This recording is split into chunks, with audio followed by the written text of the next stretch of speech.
Good afternoon, everyone, and thank you for joining Boa us for the tarde a monthly todos, muito International obrigado por Strategy estarem Call aqui. É a nossa for April chamada 2024. mensal sobre We're estratégia. glad to Agora, em be here abril to de update everyone on 2023, what we're seeing in the international gostaríamos de markets. agradecer a For todos those e that don't know trazer me, uma my name is Raj atualização para o Patel, que and I'm está the Chief Equity acontecendo Strategist nos at Itaú. mercados I'm joined by internacionais. Marcelo Eu estou Olson, aqui com o who is the Marcelo Head of Global Olson, Markets and que é Strategy, and chefe will be da our moderator estratégia for today. global de mercados, Today, vai we ser o plan to nosso discuss the moderador takeaways hoje. Hoje nós from the vamos recently discutir completed annual o que IMF nós meetings conseguimos in concluir Washington, nas D.C., últimas and reuniões also com o give you an FMI update em on what we're hearing Washington. from Também companies trazer during the uma first quarter atualização earnings season. do que nós We vamos invited fazer Gina no primeiro Bertelli trimestre. to join us, Convidamos and she Gina just came back from Bartelli, Washington, D.C., where she que attended acaba the de IMF chegar de meetings. Washington, em que ela Thank you, esteve em Raj. várias reuniões. Obrigado, pessoal. Bem-vindos mais Obrigado, uma vez para o Raj. Market Update.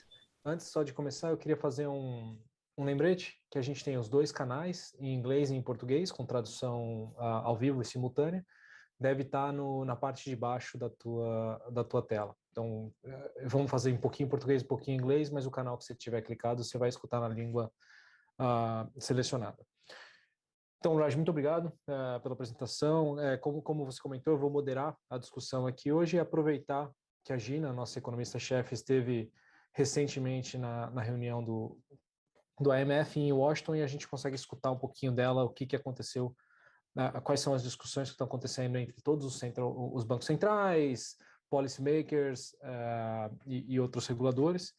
E aproveitar também um pouquinho da temporada de earnings das ações americanas, que acho que tem bastante insight que a gente pode extrair disso daqui. Então, Gina, obrigado pela presença mais uma vez. Já não é a primeira vez que você está aqui com a gente. É sempre bom escutar não só o teu view, mas pegar essa experiência de conversas que você tem aí pelo resto do mundo, economia e geopolítica. Queria começar, então, com a pergunta mais high level possível. Me fala, se você puder discutir um pouquinho com a gente, quais foram os principais tópicos que foram discutidos na reunião em Washington, qual é o clima, qual é o tom? Acho que isso seria um bom primeiro passo. Oi, bom, obrigada, Marcelo, boa tarde a todos, boa tarde, Raj. Eu vou começar falando, eu acho assim, essas reuniões do fundo, elas acontecem 2 vezes por ano, né, e assim, se reúnem os policymakers em Washington e ao redor dessa reunião que acontece no FMI, no Banco Mundial, os bancos, o sell side dos bancos internacionais e o Itaú também, eles produzem eventos com speakers para falar de uma série de assuntos, né? Então, eu acho que é uma mistura de visões de policymaker com visão de investidores, né? E as visões dos investidores sempre, geralmente, mais de curto prazo, e a visão dos policymakers aí uma visão mais geral e uma visão mais estrutural, né? Então, eu vou começar falando sobre essa questão dos policymakers e de uma visão mais estrutural, e aí depois ao longo, né, da nossa conversa, eu sei que você vai me perguntar e a gente fala algumas coisas mais conjunturais, né? Então, eu só preparei uns slides aqui que eu vou mostrando conforme eu falo. Deixa eu colocar aqui. Tá dando para ver, né? Tá sim, tá sim. Tá dando para ver, né? Então tá. Então, assim, eu coloquei quatro principais temas aqui que eu acho que foram meio que um resumo do que tá se discutindo lá fora, tá? Eu acho que uma primeira grande preocupação dos policymakers é que eles estão vendo uma confluência de crises, né? O que eles estão chamando de um multi-crisis. Né? Então, a gente tem crises diferentes, todas acontecendo ao mesmo tempo, e elas se juntam para causar efeitos aí na política, na economia. Né? Então, a gente tem uma crise social, que vem ali causada pela Covid, que continua, né, de empobrecimento, de endividamento das pessoas. Aí você tem uma crise de clima, né? A gente está vendo cada vez mais eventos extremos e isso influencia essa questão da necessidade de investir mais em energia limpa. Aí tem crise geopolítica, que é essa situação cada vez mais complicada, que o centro dessa crise geopolítica é a relação dos Estados Unidos e China, mas também tem outras coisas acontecendo no mundo que preocupam. E a última questão é a questão de uma crise de dívida pública elevada, que é uma herança da Covid, né? Os países, eles aumentaram muito as dívidas por causa dos gastos que foram feitos durante a Covid. Então, por exemplo, hoje nos Estados Unidos, uma enorme discussão o que fazer com a dívida pública americana que vai aí nos próximos anos bater no nível mais alto que já teve, que foi depois da Segunda Guerra Mundial, né? E todas essa confluência de crises, eles geram os impactos sobre perda de confiança, né, das instituições, polarização na política, probabilidade de maior choque de oferta, né? Você tem, provavelmente a gente vai ter mais choque de oferta do que a gente já teve nos últimos 30 anos, e uma demanda por maior gasto de vários tipos de gasto, né? Gasto de defesa, gasto social, gasto com energia, tudo isso que volta aí nessa preocupação com a dívida pública. Então, assim, é uma confluência de crises, e os formuladores de políticos, os governos, eles estão olhando como é que eles fazem para, né, lidar, porque são eles que vão ter que responder para esses efeitos, né, como a gente viu acontecendo durante a Covid, como a gente viu acontecendo agora na crise da energia na Europa, né? Então, a ideia de que as políticas vão ter que ser mais flexíveis. E aí essa é uma discussão para os bancos centrais também, né? Porque os bancos centrais, eles têm todo um framework, um modelo de atuação, e provavelmente vão ter que ser mais flexíveis, porque vão ter que lidar com mais choques, né? Vão ter que lidar com eventos extremos de clima, que podem ter impacto nas economias, né? Então, isso é uma coisa que os bancos centrais estão tentando colocar dentro dos seus modelos de reação, né? Como é que eles lidam com com o impacto dessas múltiplas crises, né? Então, acho que assim, é uma coisa para se pensar, né? Inclusive, isso dá para trazer para a discussão de Brasil, por exemplo, né? A discussão da meta de inflação, a discussão de várias coisas que nós estamos vendo aqui. Eu acho que não é uma discussão só do Brasil, é uma discussão mais global. E aí, depois tem essa preocupação muito grande, né, dessa deterioração da relação entre os Estados Unidos e a China, né, muitos chamando isso da Segunda Guerra Fria, e colocando a Ucrânia como o primeiro campo de batalha dessa Guerra Fria, né? Você tem de um lado a China ajudando a Rússia e do outro lado os Estados Unidos, né, ajudando a Ucrânia. Então, e a preocupação de como é que vai ser daqui para frente, se a gente vai ter outros campos de batalha também, né, que podem aparecer nessa disputa de Estados Unidos e China, né, Irã, Taiwan, e como é que se vai lidar com isso, inclusive numa situação em que os dois têm muito mais interdependência do que, por exemplo, existia entre Estados Unidos e União Soviética ali na época da Primeira Guerra Fria, né? Então, acho que a principal consequência aqui desse aumento de tensão entre essas duas potências é o que lá fora está se chamando de fragmentação da produção, né? Que a China deixando de ser o principal centro produtor de bens, e essa produção de bens se fragmentando ao longo do resto do mundo, né? Procurando setores mais próximos dos centros consumidores, com modelos mais amigáveis, né? Então, tem algumas pessoas que chamam isso de friendshoring, né? Quer dizer, você trazer sua produção para países que são mais próximos e amigáveis ali do Ocidente, e o impacto que isso pode ter nos próximos anos em termos de inclusive de inflação, né? Qualidade de produção, impacto sobre as empresas, né? O aumento do investimento que essas empresas vão ter que fazer para realocar essa produção. Então, assim, o risco geopolítico ele não fica só na questão da guerra em si, ele se espalha para atingir a questão econômica também, mesmo em lugares bem longe aí do centro do conflito. E aí eu acho que a última coisa, falando sobre a Europa, né, assim, até com certa surpresa, né, essa percepção de que a crise da energia na Europa parece superada.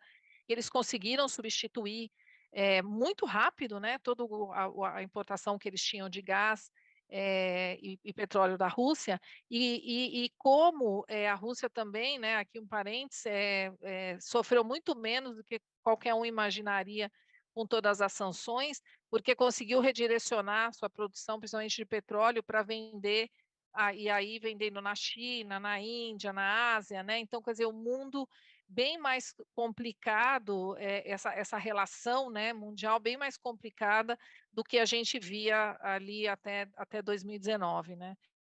E a ideia de que a Europa ela vai ter que se unir muito mais, né, aumentar muito mais a integração, se eles quiserem ser o terceiro poder mundial, né? Porque hoje você tem Estados Unidos, China e a Europa junta poderia ser o terceiro poder pelo tamanho que ela junta tem como economia, mas para isso eles precisam integrar mais, né? Inclusive emitir provavelmente um título que seja um título emitido pela União Europeia, inclusive para ocupar mais espaço dentro das finanças globais, né? Então acho que assim é um cenário né, para os próximos anos bem mais desafiador. Se a gente olhar o que a gente teve nos 30 anos até a Covid, né, a gente não tinha muito risco geopolítico, a gente tinha uma relação muito mais amigável Estados Unidos e China, a gente tinha as empresas muito mais eficientes na produção, porque produziam tudo na China, e isso era, né, passado aí para o consumidor em termos de ganho, em termos de preço. Então, assim, é um cenário bem mais diferente do que a gente via até antes da Covid, né? E como que os policymakers eles podem, né, transitar aí nesse mundo novo, né? Cheio de mais desafios. A primeira vez que eu escutei a palavra multicrise, eu achei que define super bem o que a gente tem passado. E um pedaço grande do que você descreveu, a partir de crise social, crise climática, ela é inflacionária no curto prazo, né? A gente vai falar de Sim. inflação daqui a pouco, mas são forças opostas e onde que a gente vai parar Sim. com isso. Eu acho que existe uma possibilidade da gente ver uma inflação mais alta daqui para frente, mas vamos discutir mais para frente isso. Vamos, porque a inflação continua sendo pivô, com Sim, certeza, mas a é de quantidade de curto coisa, prazo, né? Exatamente. pelo menos para a parte das nossas alocações. Mas eu queria tocar em dólar, né? A parte de. Acho que tem algumas grandes tópicos de discussão do ponto de vista de investimento e até macro, mas dólar é provavelmente o que eu mais escuto, o que a gente mais tem tentado debater. A gente fez um posicionamento agora no comitê de short dólar, pensando em enfraquecimento, e assim, são tantos fatores, acho que você descreve bem, e acaba transitando muito por esses pontos geopolíticos que você descreveu aqui, desde dívida até toda essa parte de relacionamento entre as potências globais. Então, me fala um pouquinho, o que o pessoal lá no fundo, lá nas reuniões em DC, o seu comentário foi ótimo, não é? Tem um evento central, que é o motivo pelo qual todo mundo vai lá, vamos chamar o oficial, e vários eventos satélites de aí vai investidor, e Isso. você consegue tirar muito mais detalhe, tanto macro quanto micro. Dá um pouquinho para a gente do tom das conversas sobre o dólar Então, no mundo, por favor, Gina. preparei um slide aqui também, vou mostrar, tá? E antes eu só queria mostrar isso aqui, essa foto foi Emblemática. tirada de um evento recente, que a gente fez no Itaú, né, com o Neil Ferguson, e eu achei sensacional, né? Quer dizer, realmente é um mundo bem mais complicado, né? Que a gente tem que lidar, porque esse terceiro mundo junto é muito grande e tem muito mais importância econômica do que já teve, né? Então é um desafio realmente e inclusive é uma briga até democracia, né? Uhum. Né? Contra e a favor da democracia, né? Então achei interessante mostrar essa foto. Aí entrando na parte do dólar, eu acho que assim, também nessa eu acho que tem uma discussão de curto e de médio prazo, tá? A discussão de curto prazo né, ainda pode ser que o juro ainda fique mais alto nos Estados Unidos, e que isso ainda deixe, né, ainda deixe o dólar ficar mais forte por um tempo, e se tiver recessão nos Estados Unidos e uma piora da percepção de risco, isso também vai ser favorável para o dólar, tá? Mas deixando esse curto prazo de lado, e entrando um pouco mais no nosso na visão que a gente tem quando a gente faz o portfólio, que é mais médio prazo, eu acho que está se formando uma narrativa cada vez mais forte de dólar fraco, tá? E eu acho que se a gente olhar os últimos episódios, as narrativas elas são muito importantes para explicar o que determinou as tendências de dólar forte e dólar fraco. Óbvio que tem uma questão econômica aí atrás, mas eu acho que a narrativa de valorização do dólar quando os Estados Unidos está melhor que o resto e desvalorização do dólar quando os Estados Unidos parece pior que o resto, eu acho que ela é muito forte nesse momento. Isso aqui a gente tem uma descrição disso, né? Então, se a gente pegar o último movimento de dólar fraco, que começou em 2013 e durou até 2011, mas com um episódio ali de um spike do dólar, uma alta muito forte do dólar na crise de 2008, mas depois ele volta, a hora que a China faz o super estímulo, né? Eu acho que isso fica muito claro, né? Que pós bolha em 2001, os Estados Unidos era visto como uma economia assim que, né, crescia, estava até 2008 estava até crescendo em cima da bolha, né? Mas os mercados não iam muito em lugar nenhum, né? E a gente tinha fora dos Estados Unidos uma China e mercados emergentes super forte, crescendo muito mais, o diferencial de crescimento do resto do mundo em relação aos Estados Unidos estava muito alto nessa época. E aí a gente viu, né, vários anos de dólar fraco e uma performance muito melhor dos ativos fora dos Estados Unidos que nos Estados Unidos, né? Então agora, em 2003, a gente está chegou num novo pico de dólar forte, na narrativa de que desde 2012, quando começa esse período de dólar forte, até 2022, os Estados Unidos estava muito melhor que o resto. E dá para explicar, né? Desde crise da Ásia, da Europa em 2012, depois a China, né? O colapso do crescimento da China em 2015, colapso de commodity, né? Então, os mercados emergentes muito mal, né? Se a gente olhar Brasil, a década 2010, 2020 foi a segunda década perdida da história do Brasil, e aí depois, em 2018, vem a guerra comercial, daí depois veio o Covid, daí depois vem a guerra da Ucrânia. Então, uma série de fatores que elevou o dólar muito forte, né?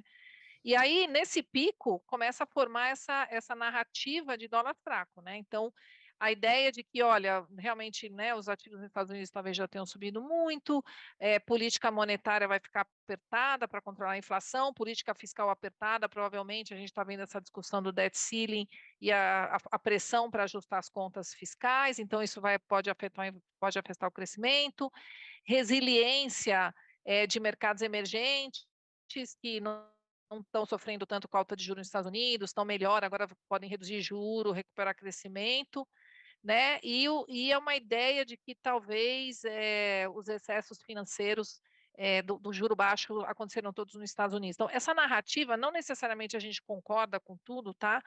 Mas é uma narrativa.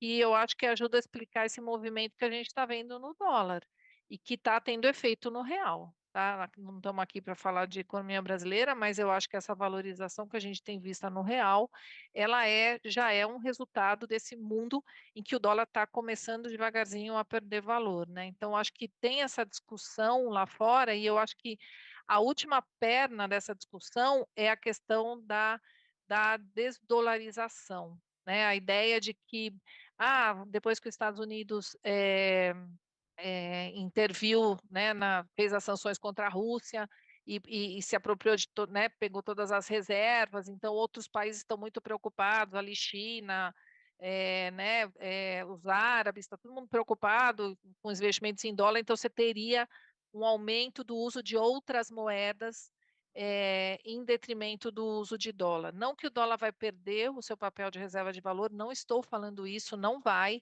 mas eu acho que a gente pode, né, se fala, a narrativa é de um mundo mais em que você, em vez de ter hoje, que você tem 70% dos fluxos em dólar, ter uma parte dos fluxos, mais fluxos em euro, e para isso precisa ter um título em euro, e não só, né, não emitido pelo nacional Alemanha né, ou França, mas pela União Europeia, pela área do euro, e também talvez mais uso de moeda chinesa, né? Então essa é uma outra perna dessa narrativa de dólar fraco. Então essas são as discussões, tá, que tem lá fora sobre isso, né? Então muita gente achando que a gente vai ver nos próximos anos um movimento de dólar fraco e um pouco a gente está trazendo isso para dentro das carteiras, né, dos nossos investidores. Perfeito, perfeito. Inclusive, eu até comentei antes, faz cerca de um mês e pouquinho, que a gente colocou uma posição de dólar short nas carteiras. Então, na parte do movimento tático nosso, vendido em dólar contra uma cesta de moedas que a gente define dentro do comitê, dólar canadense, dólar australiano e euro. Tá? Excelente, obrigado, Gina. E eu acho que o terceiro ponto, então, se a gente puder tocar um pouquinho mais em inflação.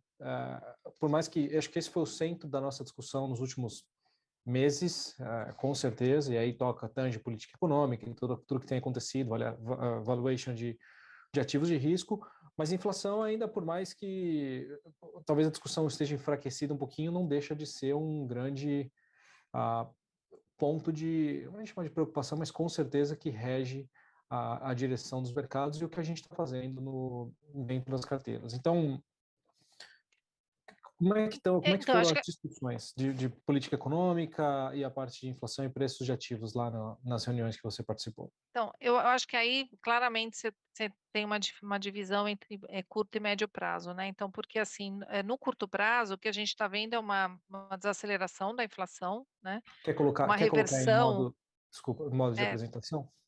Ainda está mostrando a minha apresentação? Para mim Ah, tá, tá. às vezes não. Achei que eu tinha tirado. Não, Boa. desculpe. Então, eu acho que você tem o curto prazo, né? Você tem essa inflação em queda por causa da combinação da queda de preço de energia e a superação do choque de oferta da Covid, né, que aumentou muito o preço de bens.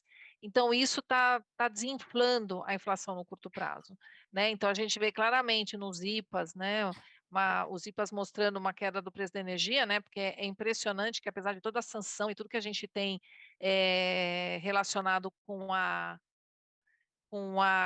guerra da Rússia, preço do petróleo $80, né? Por quê? Porque a Rússia conseguiu realocar a produção que ela vendia para a Europa e para o Ocidente, e realocou a produção, né, para a China e para a Índia e outros, e isso não desabasteceu, né? A oferta global continua bem. Então, eu acho que a inflação, que chegou a bater 8%, né, 10% na Europa, ela está desinflando gradualmente, e aí a questão é se volta ou não para os 2%. E aí eu acho que entra nessa discussão de médio prazo, né? Na questão de que essa fragmentação da produção, esse choque de oferta, vão fazer muito mais, tornar muito mais difícil que essa inflação volte para 2% de uma maneira sustentada.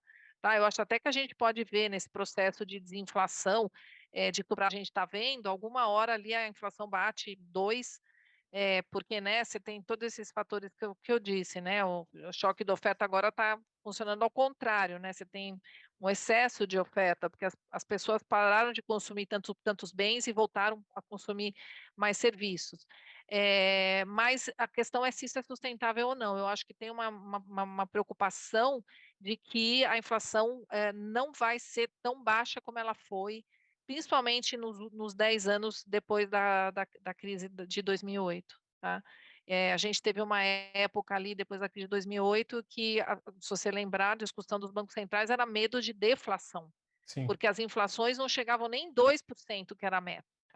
Né? E porque né, falta de demanda, a tal do secular estagnação secular, né, que é o conceito que foi criado lá nos Estados Unidos, na ideia de que é um mundo que não tinha falta de demanda, então por isso não tinha inflação, e os bancos centrais tinham medo de deflação.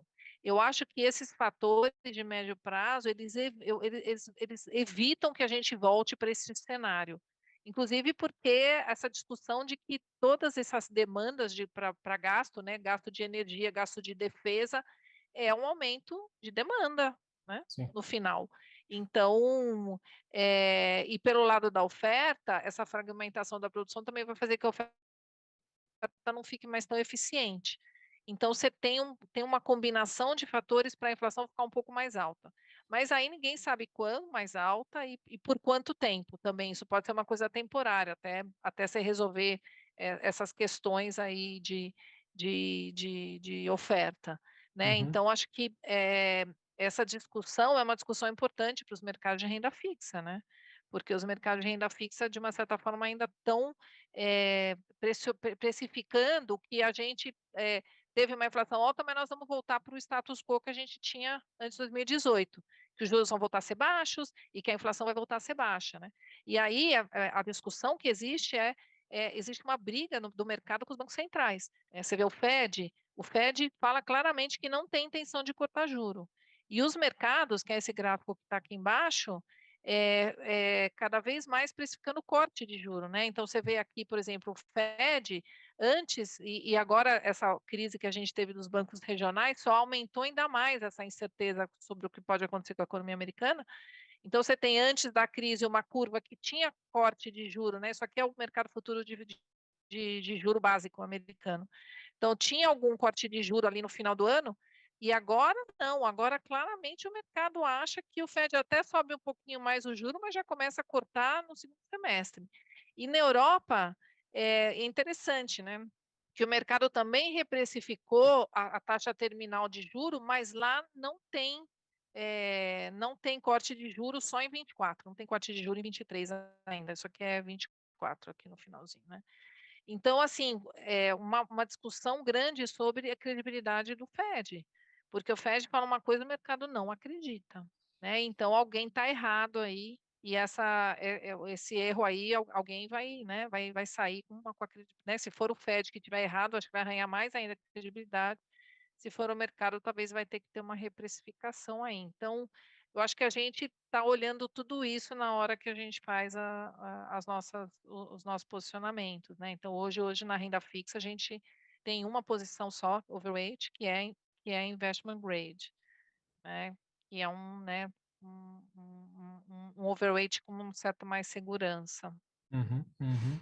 É engraçado porque esse é um dos principais trades de curto prazo, táticos, pelo menos que eu tenho escutado, é exatamente esse play de tentar entender quem está certo, né? Mercado ou Fed nos steepeners, que eles chamam.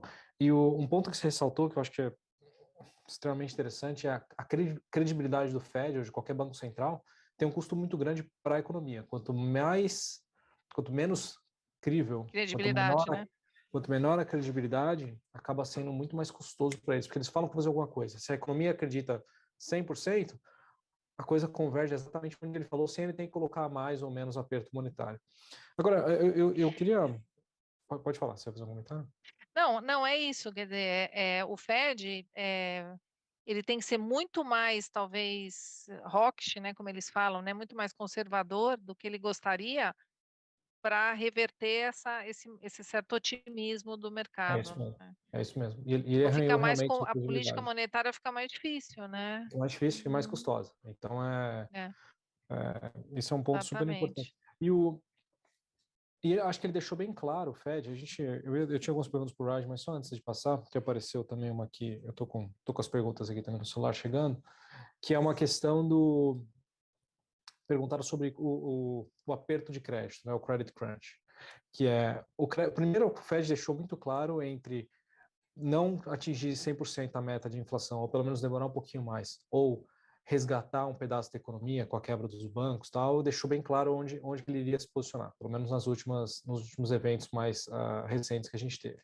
Isso, de novo, isso ajuda, claramente, uma gestão de risco, vou falar do mercado, mas também não ajuda muito a convergir para a meta de inflação.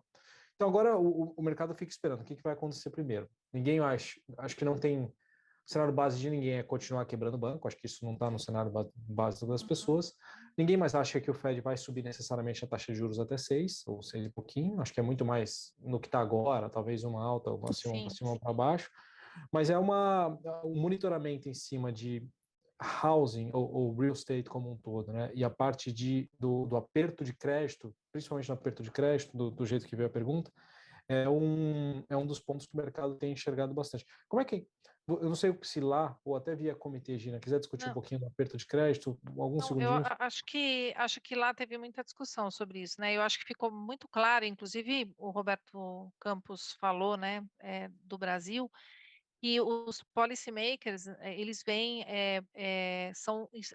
o uso de diferentes instrumentos, né? Então, inflação cuida com política monetária e juro, e crise bancária com regulação e liquidez, né?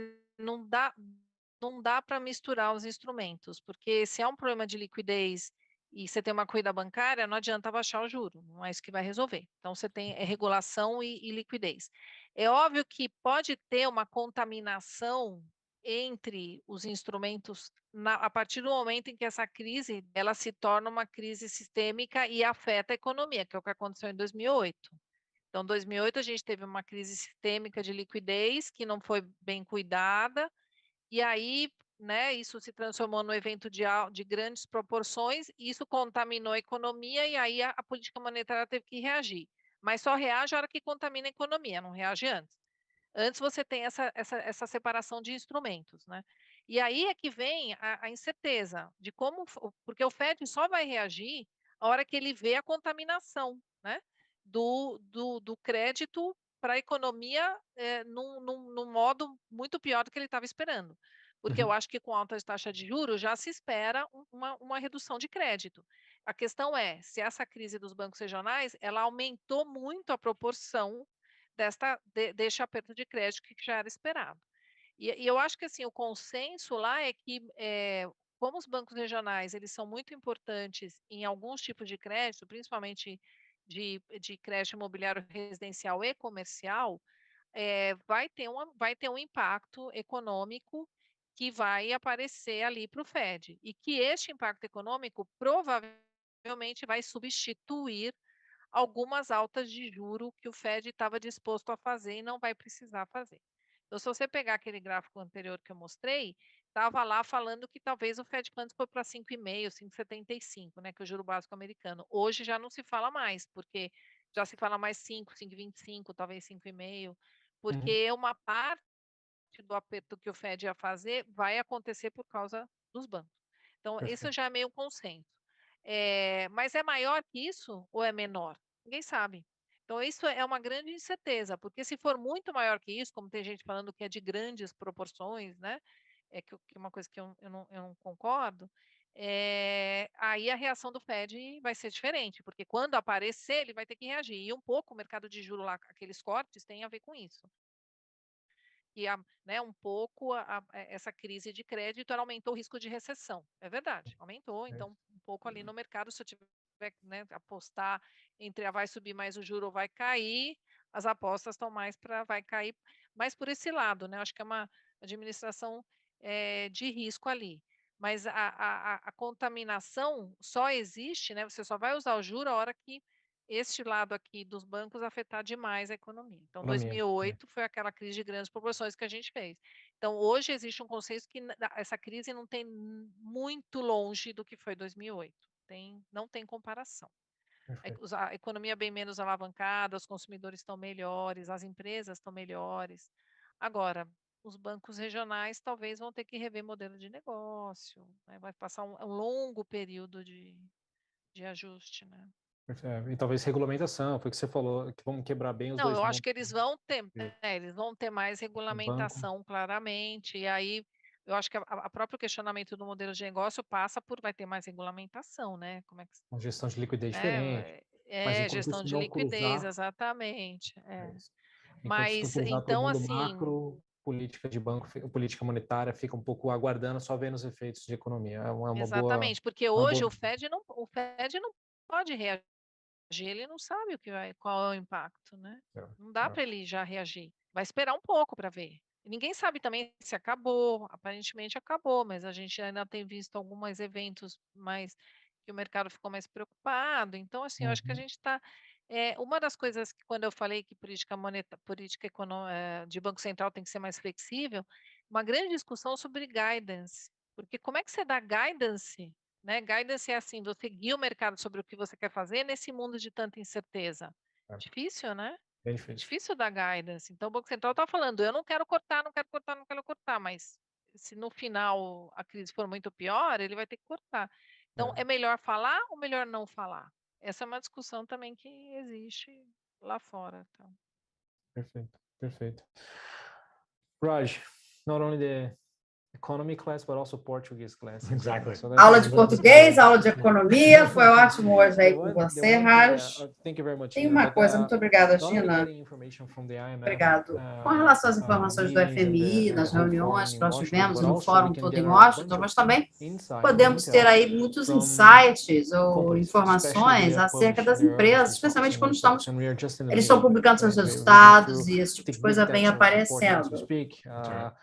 As Big Techs estão seus relatórios e tudo, nós temos aí algumas informações, talvez com um tempo mais curto em termos de formuladores de política macro, Eu acho que isso é uma coisa muito boa em termos de economia, quando nós falamos do que acontece nos Estados Unidos. Você gostaria de discutir conosco a respeito dessa temporada de ganhos? Sim, claro. Uma das coisas que são parecidas com o que a Gina mencionou, que a gente não vê mais, sobre a discussão, que é falar sobre inflação, preocupação sobre recessão. Então, tem algum comentário a respeito de preocupação de longo prazo, mas o que os investidores estão buscando, o que eles estão querendo, e as perdas de curto prazo? Tem um equilíbrio aí. É importante ouvir, inclusive, das empresas, para fazer a complementariedade quando a Gina fala das reuniões que estão acontecendo. Então, sim, as primeiras empresas estão aí, estão preocupadas com os bancos. Nos Estados Unidos, eu já vi que teve muita volatilidade nos bancos. Há muita discussão, inclusive a Gina falou aí. Eu entendi no português a situação dos bancos. Ela falou Fed, a palavra. Então, sim, tem muito isso nos Estados Unidos que tem bons resultados, mas estão mais diversificados, provavelmente com uma questão mais diversificada. Sim, é um bom sinal de ver que os grandes bancos ainda estão indo bem. Nós não temos vendo uma grande perda nos créditos. E os consumidores ainda estão gastando. Então, em geral, no primeiro trimestre, os grandes bancos foi um resultado relativamente bom. Com relação aos bancos menores, eu acho que houve aí uma estabilização nos bancos regionais. Tem muitos bancos regionais, nós precisamos diferenciar isso tudo, inclusive. Eu acho que é muito importante quando a gente fala sobre isso. Os grandes bancos regionais sofreram muita pressão do colapso do banco do Silicon Valley e Vale do Silício, e eu acho que isso é super importante quando a gente fala de apoiar os bancos. Eu acho que, assim, de médio para longo prazo, essas questões têm mais a ver com os pequenos bancos que tiveram uma exposição maior, por exemplo, a questão imobiliária, estão mais suscetíveis, e os pequenos bancos tiveram essa exposição. Então, a questão é, qual é o modelo de negócio no longo prazo, quando a gente fala dessa pressão? Onde que eles vão parar? Nós temos uma publicação que vai vir aí, nós vamos publicar, e uma dessas questões específicas com relação ao nosso escritório, é claro que vocês podem dar uma olhada, mas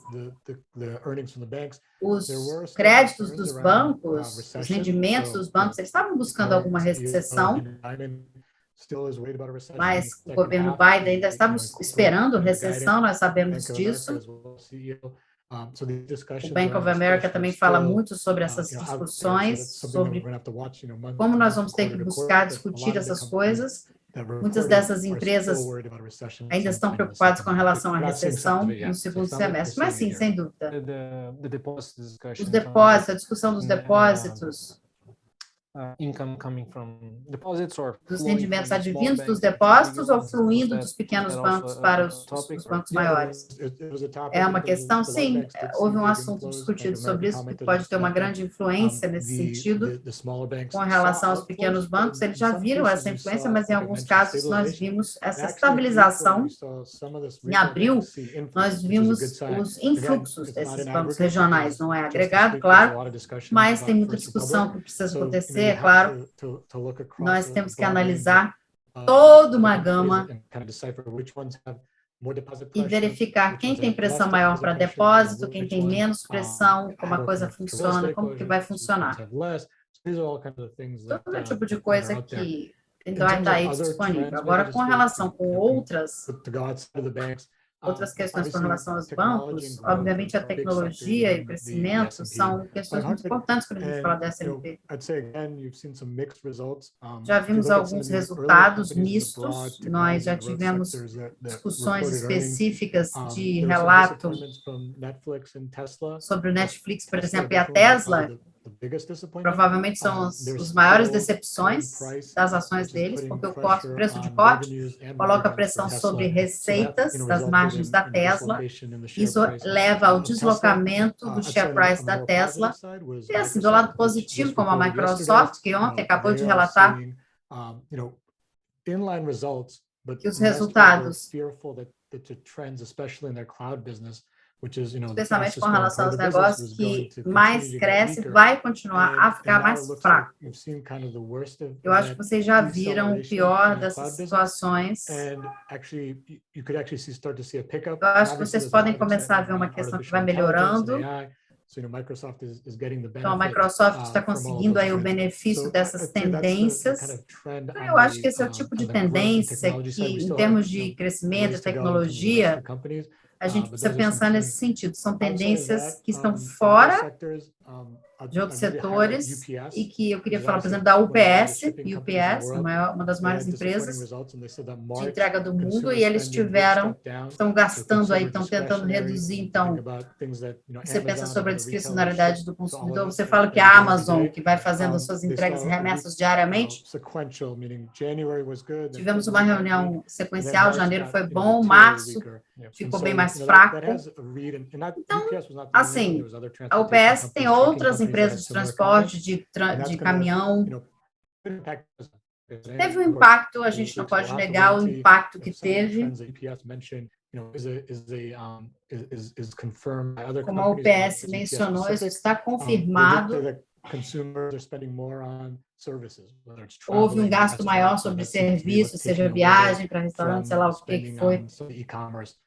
Mais gastos com comércio eletrônico e essas coisas.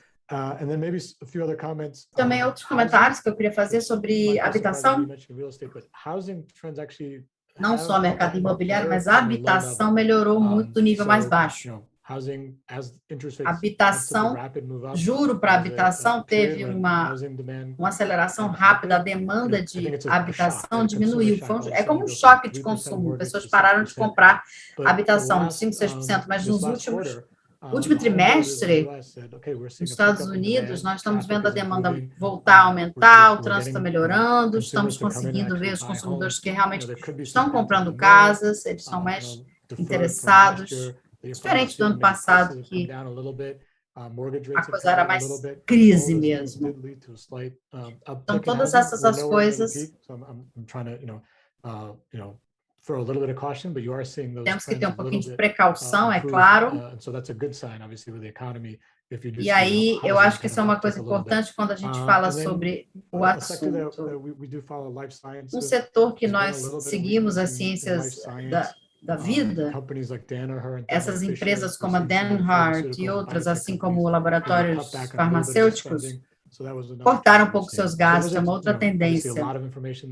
Então, é claro que tem muita informação aí. Não, isso é ótimo, realmente. Também estamos seguindo os setores. Nós publicamos e temos isso disponível, então não é só a abordagem de cima para baixo, top-down, mas estamos vendo sobre como o reposicionamento pode acontecer em termos dos equities disponíveis. Mas antes da gente seguir, eu falo da abordagem do setor de bottom-up, de baixo para cima também. Mas antes de partir para as perguntas, Raj,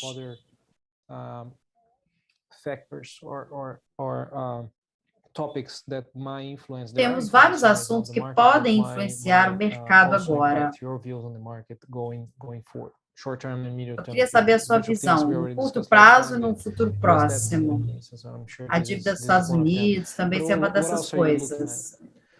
O que você pensa? Bom, eu acho que a Amazon ainda vai ter que mostrar a Apple, uma das maiores empresas da S&P 500, terminando aí a temporada de rendimentos, Walmart. São empresas que reportaram nas próximas 3, 4 semanas em termos dos resultados, vão terminar os rendimentos aí com dados chaves. Claro que todos nós estamos de olho. As discussões nos últimos meses não foram deixadas de lado. Essa semana, com relação aos republicanos que criaram seus planos, tem ali um voto potencial, mas ainda nós não temos uma negociação com relação à Casa Branca e os republicanos. Então, tem o quê? Uma lacuna bem grande aí entre os dois diferentes partidos, vamos dizer assim, dos Estados Unidos, que podem criar uma volatilidade nos próximos meses. CDS, Credit Default Swap for US. E aí sim, mas o SWOT para os Estados Unidos, isso mede o risco, e nos Estados Unidos isso, eu acho que já foi bastante, acho que nos últimos, não sei, tem uma pergunta do SDS, que tem aquela quantia extra, produção extra, não somente para falar de volatilidade, mas os direitos. Sim, o Tesouro já começa a ver esses reflexos. Pode não ter muita coisa quando a gente fala de equity, né? Porque nós não sabemos exatamente o que vai acontecer. Será que é curto prazo, longo prazo? Como é que a gente espera ter esses resultados, né? Então, tem muita coisa aí sobre o timing que vai aparecer. Tem outros eventos no nível da empresa. A Apple, por exemplo, vai ter a conferência anual em junho. E isso vai aumentar o share price. Acho que a Gina mencionou. Isso também vai ter um impacto muito bom, muito importante. Nós vamos ficar de olho, né, para ver o que vai acontecer. Sim, é interessante. Eu estava ouvindo o Mário Mesquita, o diretor do grupo, num podcast, outro dia ele falou, infelizmente, essa perda de time dos investidores, da percepção do público, já está estável há algum tempo e as pessoas, ou seja, tem uma guerra acontecendo nesse sentido. Então, eu sei, Raj, que você não é especialista em equity, mas nossa estratégia, como a Gina mencionou,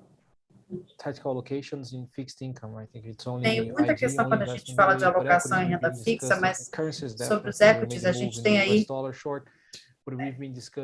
a gente vem discutindo dos equities. Nós fizemos um comitê extraordinário, nós discutimos. Será que você poderia discutir esse assunto também? Claro.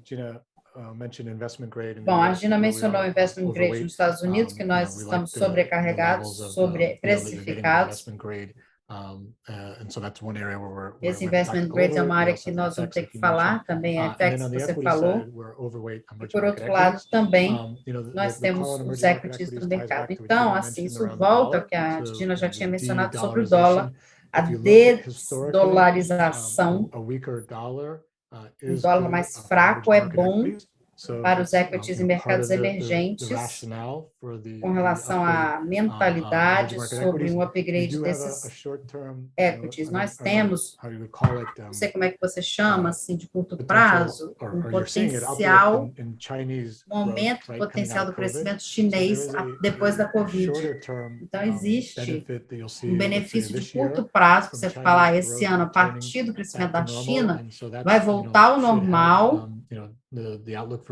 E isso pode ajudar um pouco a mudar a modificação. Então, assim, na política que nós estamos vendo, as coisas mudando bastante. Outros componentes também, com relação ao que nós temos, o posicionamento. Os últimos anos foram bem complicados quando a gente fala de private equity, não sei, dos investidores globalmente, né, falando assim, só uma realocação pequena de um ativo global, dos gerentes de ativos, pode mudar toda a configuração, todo o panorama.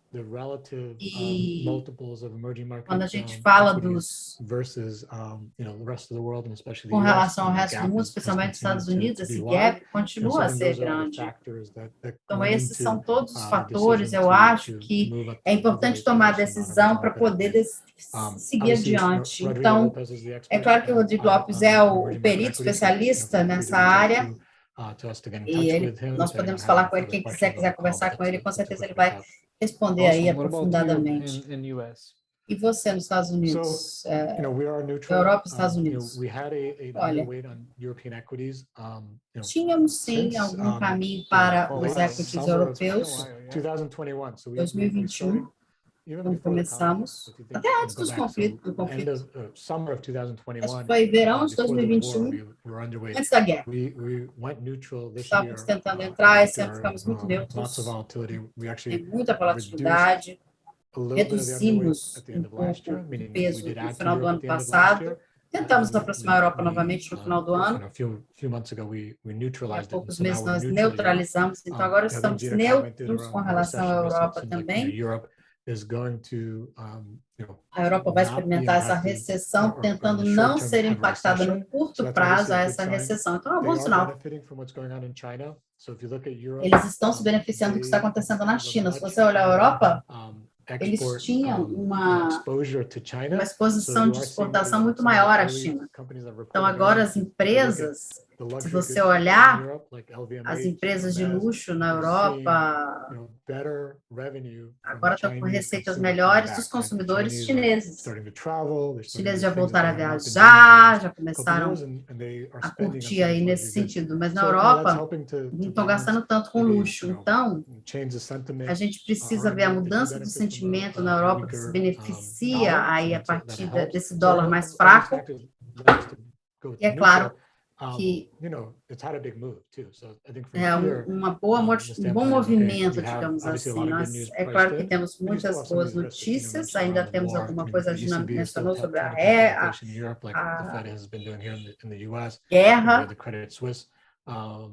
Tivemos o banco do Silicon Valley, o Credit Suisse, um mês atrás também falindo. Então, assim, eu acho que tem coisas que são neutras, são parecidas com o que os Estados Unidos vem enfrentando.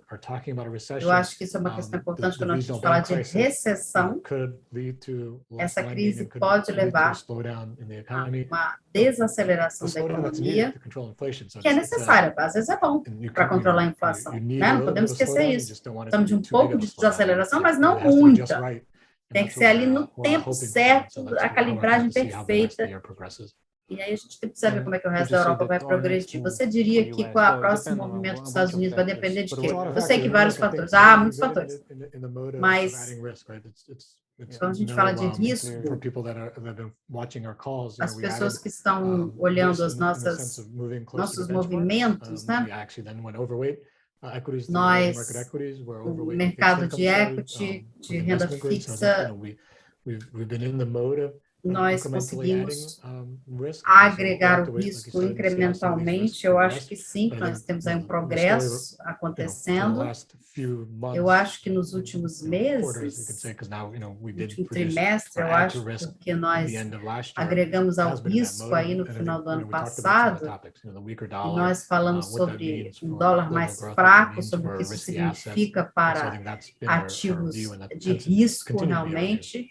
Isso continua sendo a nossa visão. Sim, perfeito, Raja, obrigada. Gina, se você não se importar, eu sei que esse aqui talvez seja um pouco mais de rates do que de economia, mas é uma pergunta super simples e direta. Onde é que é o nosso view do Treasury de 10 anos? Eu sei que ele está nessa banda aí de 3,5 para 4 faz um tempão, mas onde que, dado toda essa questão, essa briga entre expectativa do mercado e guidance do Fed, onde que a gente, qual é o nosso lado?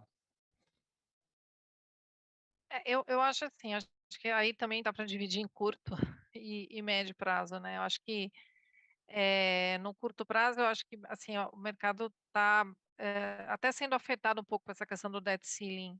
E isso, só para fazer um comentário aqui na nossa pergunta pro Raj, foi uma coisa que me surpreendeu, tá? Lá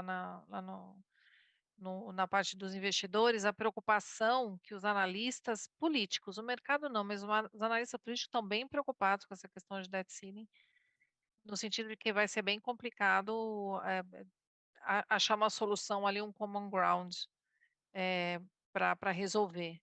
Né? Então, por isso que o CDS dos Estados Unidos está até mais alto do que ele estava em 2011, que foi quando foi a última vez que a gente viu uma situação parecida com isso no segundo mandato do Obama, né? Quando ele também perdeu a maioria do Congresso, mas aí ele perdeu o Senado também, e os republicanos exigiram um ajuste fiscal fortíssimo naquela época, que foi feito durante 4 anos, para aumentar o teto da dívida. Foi uma encrenca ali em 2011. Segundo mandato, depois que o Obama, na verdade, na segunda parte do primeiro mandato, né? Isso. Né? Tá mais alto, o CDS agora está mais alto. Ele perde, o CDS agora está mais alto que naquela época. Então, é uma situação bem parecida, só que dessa vez, como os democratas têm o controle do Senado, é mais complicado ainda, né? Porque os republicanos não conseguem não vão conseguir fazer o ajuste fiscal sem forçar isso em cima dos republicanos, não conseguem fazer o ajuste fiscal sem forçar isso em cima dos democratas. Então, eles estão usando o teto da dívida para isso. Então, é até mais complicado, né? Então, eu acho que também tem um efeito um pouco disso. O mercado, assim, de treasury está meio todo mexido ali, né? Porque não está perdido, porque não está se emitindo dívida desde que eles chegaram no ceiling ali no teto. E aí tem também a questão da recessão, que o mercado fica sempre projetando que o Fed vai cortar, isso acaba um pouquinho afetando a precificação. Mas eu acho que a discussão melhor é uma discussão de médio prazo, né? Porque se a inflação nos Estados Unidos é mais alta mesmo, o Fed Funds nominal vai ser mais alto também. E aí, o 10 anos, que é uma combinação de Fed Funds, né? Porque no fundo você quer 10 anos, você quer um Fed Fund mais um prêmio, né? E aí a conta é o quanto que ele vai voltar para o que ele era, 2, 1,5, acho muito difícil. Acho que é mais fácil ele voltar porque ele era antes de 2008, perto de 4, 4,5. Essa é mais um pouco a minha cabeça, tá? De taxas longas mais altas por uma questão nominal. Uma inflação mais alta e talvez, muito provavelmente, taxa de juros de equilíbrio mais alta também, né? Porque a taxa de juros de equilíbrio ficou muito deprimida depois da crise de 2008, porque os Estados Unidos ficou anos sem crescer, inclusive com um ajuste fiscal fortíssimo depois da questão do debt ceiling de 2011. Né? Então, eu vejo mais assim, acho que, de novo, né, o mercado tem que se convencer dessas coisas, porque fica muito essa ideia de voltar ao que a gente já teve, não vai voltar lá.